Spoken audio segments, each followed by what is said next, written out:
It's 10 o'clock in the morning. We're live on YouTube. We are live on the Fox Local app, and we're live on fox10phoenix.com.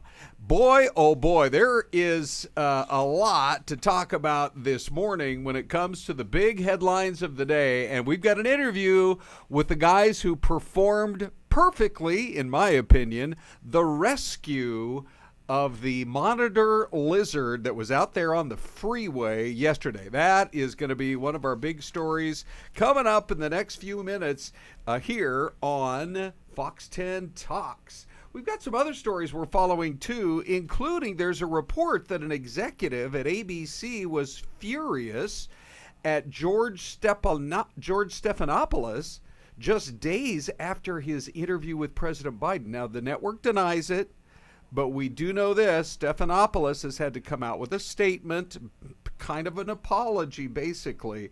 We all saw the interview that he did last Friday with President Biden, but it wasn't the interview that caused the problem. It was what he said after to TMZ that has created the big controversy. So good morning, everybody. I'm Ron Hoon. This is Fox 10 Talks. We go on with the show after the show. As soon as our morning show is over, we jump into, in a little more depth, the bigger stories of the morning. Also, wait till you see how the internet reacted after a lady goes into a Subway sandwich shop and gets an automatic tip of $8.51 added to her order. But as we always like to, let's welcome Celeste to the studio, the podcasting studio. Hello, Celeste. Hi, oh, Ron. no. Celeste, did you just break expensive Fox 10 equipment? I was just trying to sit down. Okay, Dino, you know what? Dean is in live control. I'm just gonna hold it. Oh, no, this is a total disaster. This looks like the one I have, like the camera that I have in my kitchen when I do my cooking videos. Oh, man. All right, this is an emergency. We have Dean in live control. Dino, come help us, please. Look at it. Here we go. Oh, hi, all right, Dean. To the rescue. This is fantastic. All right. This is why we can't have nice stuff. Dean says this is why we can't have nice stuff. Oh, I see. All right. There's a little crank device right there that you have to attach it to the table. All right. Dean, give it a couple extra cranks. Celeste is a lot stronger She is. She really than is. I think a lot of people realize. Who knew my brute strength? Not me. Right. Thank you, Dean. Somebody Thank had you. her Wheaties this My morning. goodness. All right, Celeste, we have a real treat for you because the whole world is talking about that big old lizard out there on the freeway. It was feisty. It was out there on the 101. The DPS got out there, but before they could take action, the lizard slipped down the storm drain.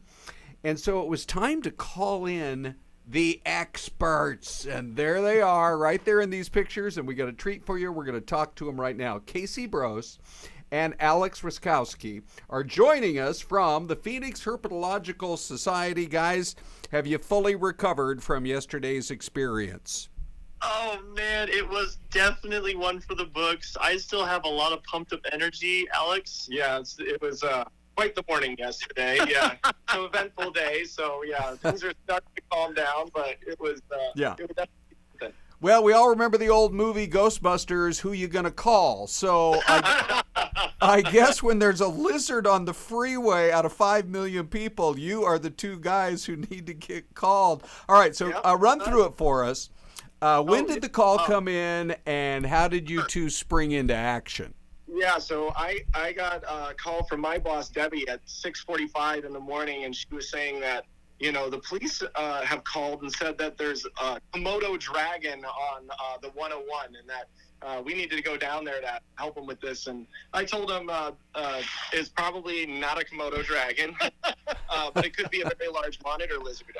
I got contact with the officer on the scene very quickly after that, and he sent me some photos, and I was able to identify it as either an Asian water monitor or a Nile monitor. I couldn't tell by the photos at that time, and I got ready as quick as I possibly could, jumped in the car, called Casey. I said, I think I might need some backup on this one. Oh yeah, it definitely needed to be a two-man job. For sure. Yeah, for sure. So I'm on my way, and the dispatch calls me again, and they say, "Oh, unfortunately, we lost sight of it. It jumped into this storm drain." And I'm like, "Well, I'm already on my way.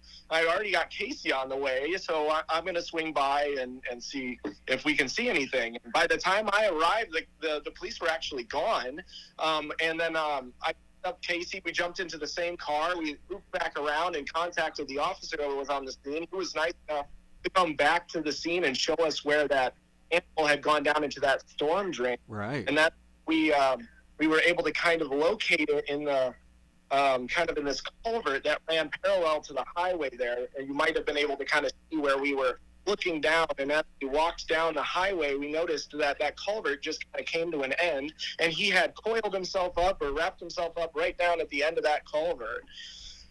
Wow, just incredible. Yeah. Now, okay, because people are watching this all over the world on YouTube, who's who here? Who's in the hat? And who's in the boots? Casey, I was the one wearing the hat. Alex had the awesome necklace, the clock tooth Casey's necklace. in the hat. Alex is in the boots. Okay, now we know everybody, for your future interviews as you guys start lining up your agents, as the people around the country and the world are talking about it. All right, Syleste joins. Syleste, what question do you have for these two rather heroic guys from the Herpetological Society? So I have to ask, Casey, it looks like you've done this before. The knees are bent, your strong stance. And was the job easy or was it difficult? You're right. Unfortunately, this is something that we have done before, and that's why we were able to handle it the way we did. It's basically in the moment you have to analyze what's going on. We had no idea what we were up against other than a big lizard. Right. And so essentially what took the most time was just getting that animal to go down the drain to an opening we can get and pull it out of. Yeah. So the big video of me removing the animal was actually probably 15 minutes after I sat there, poked and prodded, and, asked it nicely to come out. Yeah. You cut out for just a sec. 15 minutes? Is that what you said? Yeah, about making sure we had that animal, and I was trying to get it to go down the drain, and mind you, traffic zipping by. It's 113 rush hour traffic. Yep. And so I'm sitting there like, okay, we got to get this animal out, otherwise I'm gonna drop, and then we're gonna lose a lizard. So it took me a while to get to a point where we had a catch pole at the very end of the tube where it could have ejected out of, and we basically were able to get the animal through it. Our first attempt wasn't successful; it slipped through it. And in our second attempt, we were able to get one leg through and kind of just used it through it. He got one arm through, and so I kind of was able to use that catch pole to kind of secure basically the seatbelt. It was over his shoulder and under the other arm, so he couldn't back out of it. And then I was able to kind of push him farther down so that Casey could reach the tip of the tail, and that's what you see in that video there. But that was we were on the scene for probably 15, 20 minutes before that actually happened. And one of the difficulties is as we kind of poked and prodded him to get him to come down, he started to get more and more wise to us. He knew we were on to him and trying to get him out there, and he didn't want to cooperate. No, he did not. Which would you guys say was the greater risk, that he would get jumpy as you're trying to, get a hold of him and run out into traffic? I mean, that's a worry. Or that he was going to turn around and bite you, because obviously you don't want that to happen. And that's the hardest part in any of the situations. Even here at the sanctuary, it's making those calls. Now, the biggest concern was the highway. Right. We've got people who are looking over. I had several people call me and go, "Hey, were you on the freeway pulling a lizard out of a gutter?" Yeah, just another day on the job. So that they're turning and looking and not paying attention to driving. So we had drivers who were interested, and the officers were doing a great job of making sure that we had backup. But I think it really was just making sure the animal didn't dart into traffic. Yeah, I was far more concerned about the traffic. We pin angry monitor lizards that don't want to be handled almost every day. So that's routine for us. But on the highway, that's a different story. And that's kind of why you see me put my boot on the back legs there, is I was concerned if Casey couldn't apprehend the front half, the bitey end, that he would pull the bitey end, okay, yeah. I wasn't putting very much pressure on his back legs there, just enough that he couldn't have slipped through and run out into traffic. Yeah. So Yeah. apparently, now we got to get a little more of the backstory because you guys know the whole thing. I guess he'd been missing for a couple of weeks. Did anybody have any idea where he was during that time? And how did he survive for 2 weeks? So the gentleman who it belonged to, he was telling us that the animal had broken out of its outdoor enclosure. So thankfully, we were applaudable to that, because if he had a large enough enclosure for this animal, that's a responsible pet owner. But it just so happened during one of the storms, it was able to break through, and they were out of town. Oh. So this animal got out, and we were told that there were Ring cameras catching images of this animal walking through the preserve. Oh, And there was wow. even somebody who took a video of this monitor while they were hiking. Now, when you say walking through the preserve, what do you mean? Like a stroll? So, yeah, that mountain preserve that is there on the highway, that's all open desert. Okay. Somebody was out hiking on that preserve, and they took a video of the animal, and they're like, this has got to be a non-native species. Right. We did hear about a loose lizard, but to send somebody out there to walk that entire preserve to find a lizard is just, especially in the middle of the day, I mean, that's a lot. Right. Well, so how far away was the house? How far away was home for Archie? 2 miles. Wow. So Yep. more over by like what area, cross street wise? We didn't get the exact location, but from Yeah. what I was told, south of the freeway. I believe it was around 16th Street in Union Hills. Around 16th Street in Union Yeah. Hills. So what do you think he ate over the course of those 2 weeks? Like Ooh, what good what type of thing? question. How does he survive? Or are lizards able to survive that long without food? Yeah, they can go long periods of time without eating and survive off of their body weight and things like that. But they are a very adaptable species. They are very proficient predators. He could have gotten little pack rats, mice, any snakes, things like that. Small critters. They are very resourceful as well. He could have been drinking it out of people's pools and things like that to keep himself hydrated. But yeah, that's kind of my guess. Yeah. No, they're smart animals, and that's what we say when we educate people about the monitors family. They're constantly learning, and they have that forked tongue. I don't know if you've ever seen a monitor lizard, the one that we just got, but they use that forked tongue like a snake would to locate food. These guys are constantly looking and poking and prodding for food, and it looks like they're getting in trouble, but they're just being a big lizard. Yeah. Well, okay. So I always love to ask when I'm dealing with experts, and I know you guys try to educate the public. What is the biggest misperception or misconception that people have about monitor lizards? Didn't mean to stump you, but go ahead.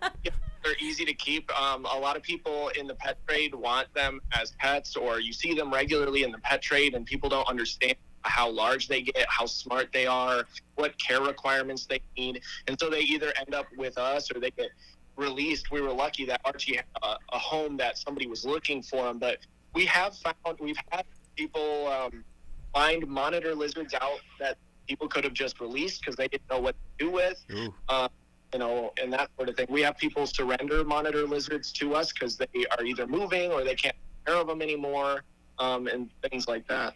To that, exactly. It's one of the things that this is an active predator, and they're beautiful.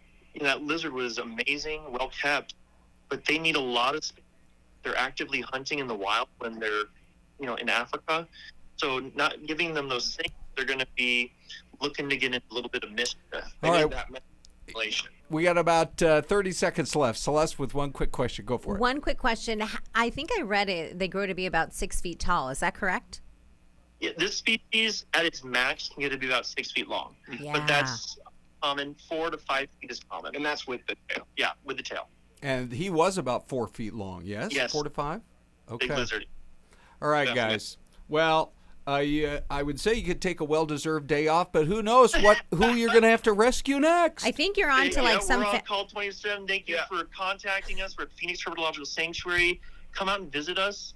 We'd like to, educate people about it and support us continuing going out and rescuing these animals. Tell folks where you are. You got it. So we're all, you can go online at phoenixherp.com. You can book a tour, private or facility tour. You can come out and visit this facility. We are privately owned, so it's not walk up and get a ticket. All right, great, guys. We appreciate Thank you. We appreciate your time so much. Thanks for sharing your story.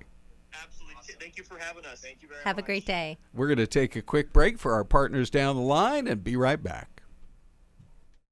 Well, you're looking at Coeur d'Alene, Idaho, and Lake Coeur d'Alene. It is so beautiful. I have a buddy, Celeste, who drives an Uber. Oh, wow. Okay. Lives in Spokane, Yes. and his favorite thing to do, because there's some very nice resorty type hotels there on Lake Coeur d'Alene. His favorite thing is when he gets to pick up a customer at the resorts in Lake Coeur d'Alene, Yes. and drop them off at the airport in Spokane, because it's on the far side of the city. Pretty drive, I bet. Oh, you it's a know? spectacular drive. You go through Post Falls, Idaho, Liberty Lake, Washington, and eventually through Spokane, and it is just so beautiful. But that's a good way to earn a living. Is if this- you're picking people up in Coeur d'Alene, drive them all the way to the GEG airport in Spokane. For sure. Is it Coeur d'Alene is where they have the golf course with the hole on the lake? Yes, the floating little island of the green. Yes. Yes, Celeste, you know your golf courses. I love it. All right, everybody, welcome back to the show. After the show, it's Fox 10 Talks, and you can find us every morning live on YouTube and on the Fox Local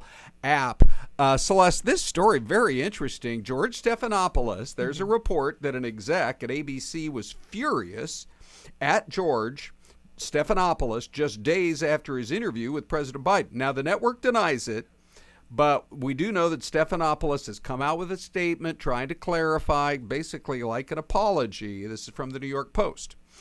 They said that he was told by the news division president that he is a newsman who's expected to be objective, according to Radar Online, after some footage emerged of Stephanopoulos, who does the Good Morning America, and then he has his Sunday show too, saying to somebody on the street, I'm not quite sure what they asked him, but his response was, I don't think Biden can serve 4 more years. Oh, no.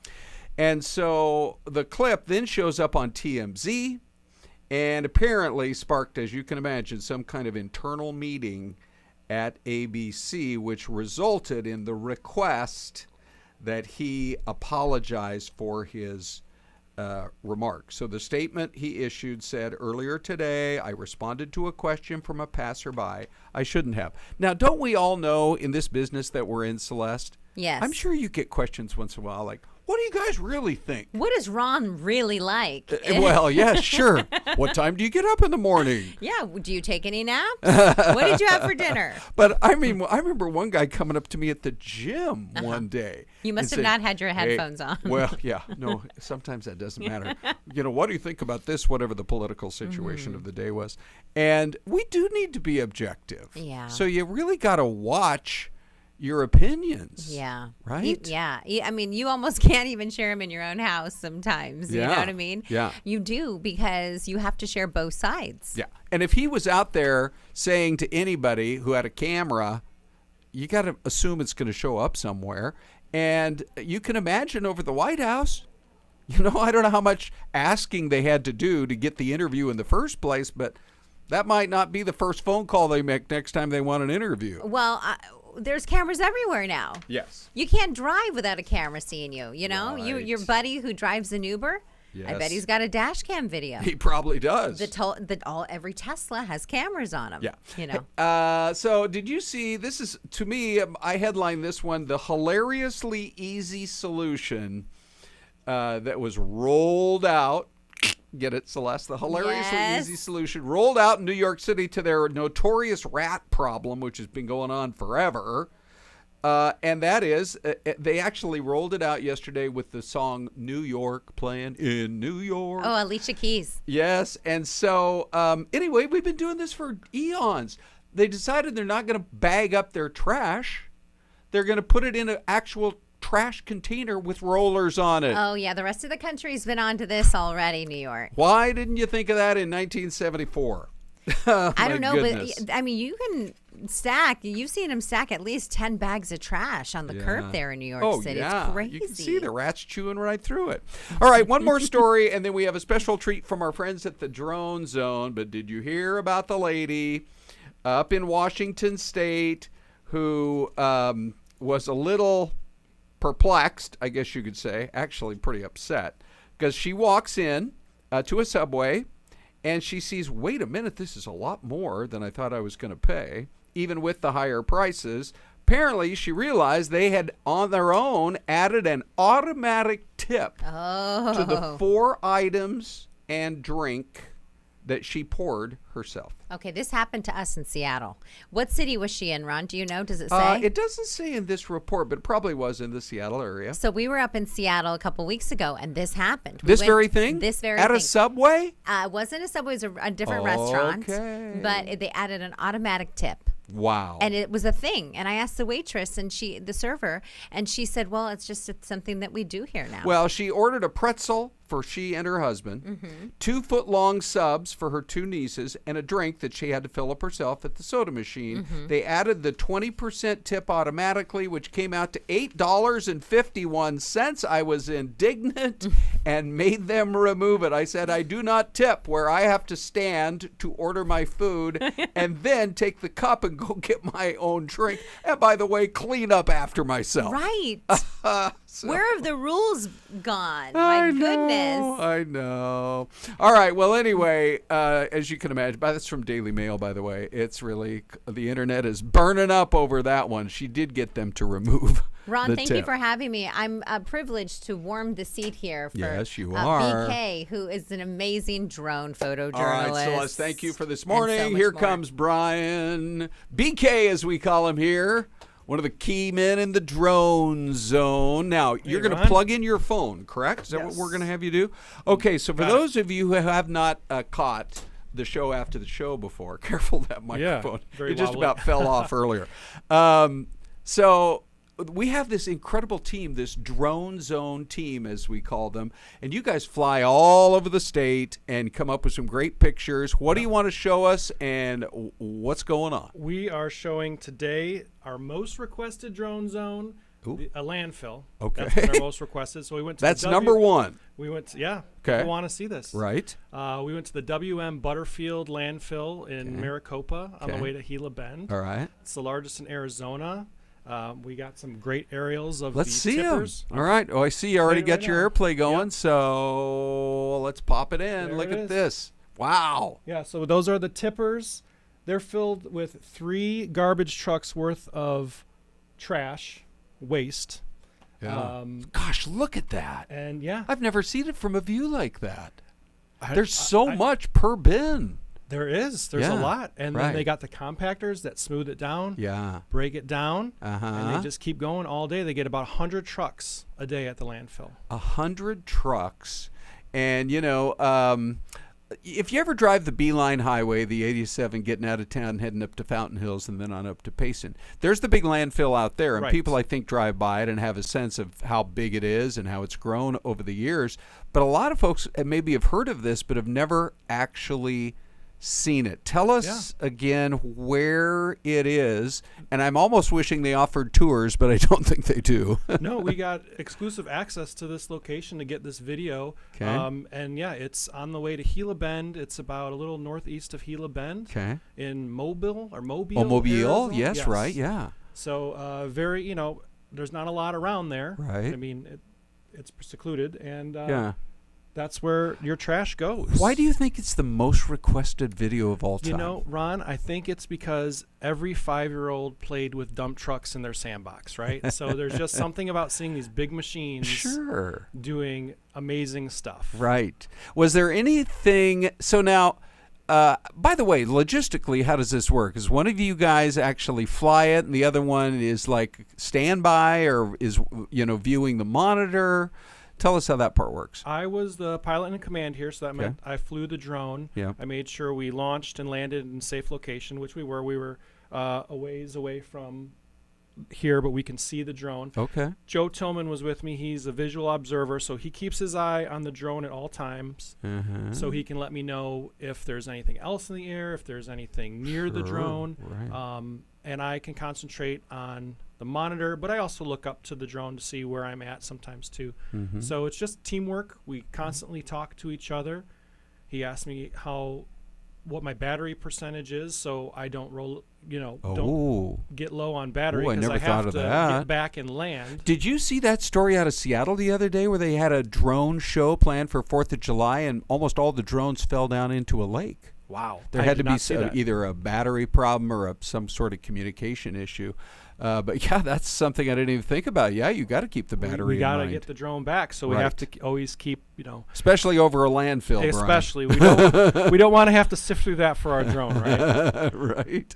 Right. Did anything surprise you while you were out there shooting this, or was it all pretty much just how you thought it Well, would be? I got to say, the thing that surprised me is just, they have water trucks going throughout that spray down the dirt so it's not dusty, and there's, they're making sure all the waste is compacted. So, you think of a landfill, you're thinking, trash and waste Right, and yeah, garbage, right. but it's very maintained. They have people, picking up any trash or debris that gets out or blows away. Right.